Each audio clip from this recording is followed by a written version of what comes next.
തമിഴകത്തിന്റെ നടിപ്പിൻ നായകൻ സൂര്യയുടെ എക്കാലത്തെ മികച്ച ചിത്രങ്ങളിലൊന്നാണ് കാക്ക കാക്ക. പോലീസ് ഓഫീസറായിട്ടായിരുന്നു സൂര്യ ചിത്രത്തിൽ വേഷമിട്ടത്. അൻപു സെൽവൻ IPS ആയി ചിത്രത്തിൽ നായകൻ സൂര്യ എത്തിയപ്പോൾ നായിക മായ ജ്യോതികയായിരുന്നു. ഇപ്പോഴത്തെ സിനിമയിൽ ഏറ്റവും ബുദ്ധിമുട്ടേറിയ സംഘടന രംഗത്തിൽ അഭിനയിച്ച അനുഭവം പങ്കിട്ടിരിക്കുകയാണ് സൂര്യ.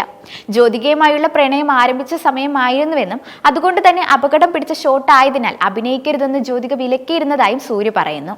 കാക്ക കാക്ക സിനിമയുടെ ഷൂട്ടിന്റെ സമയത്ത് താനും ജോയും സംസാരിച്ചു തുടങ്ങിയതേയുള്ളൂ. സിനിമയിൽ വില്ലനുമായുള്ള ഫൈറ്റിന് ശേഷം താൻ ഉയരത്തിൽ നിന്നും വെള്ളത്തിലേക്ക് വീഴുന്ന ഒരു സീനുണ്ട്.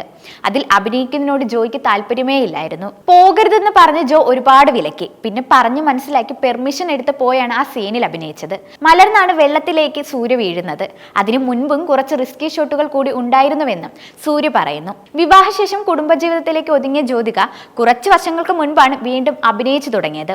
എന്നാൽ തിരിച്ചുവരവിൽ സൂര്യയുമൊത്തുള്ള ജ്യോതികയുടെ ഒരു സിനിമ ഇതുവരെ സംഭവിച്ചിട്ടില്ല. റെട്രോയാണ് സൂര്യയുടെ ഏറ്റവും പുതിയ സിനിമ. അവസാനം റിലീസ് ചെയ്ത കങ്കു വലിയ പരാജയമായിരുന്നു. സൂര്യ കാർത്തിക് സുബ്ബരാജ കൂട്ടുകെട്ടിൽ എത്തുന്ന റെട്രോയിൽ പൂജ ഹെഗ്ഡെയാണ് നായിക.